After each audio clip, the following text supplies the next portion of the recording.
বিহারীনাথ মন্দিরের ভিতরে আমরা, এখানে মা কালীর মন্দির রয়েছে। এই হচ্ছে বিহারীনাথ মন্দির। আর রাঢ় সব থেকে বড় এবং জাগ্রত শিব মন্দির বলা হয় বিহারীনাথকে।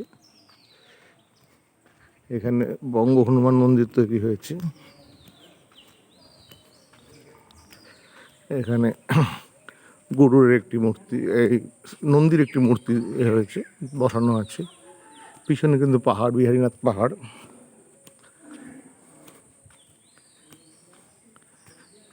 বঙ্গ হনুমান মন্দির,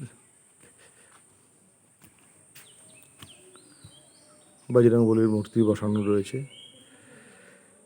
বিহারীনাথ মন্দিরের ভিতরে। এটি মন্দির চত্বর।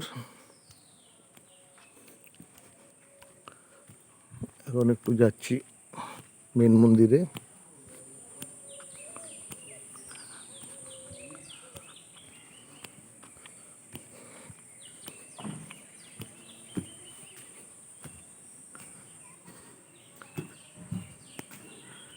এই হচ্ছে মন্দিরের প্রবেশদ্বার।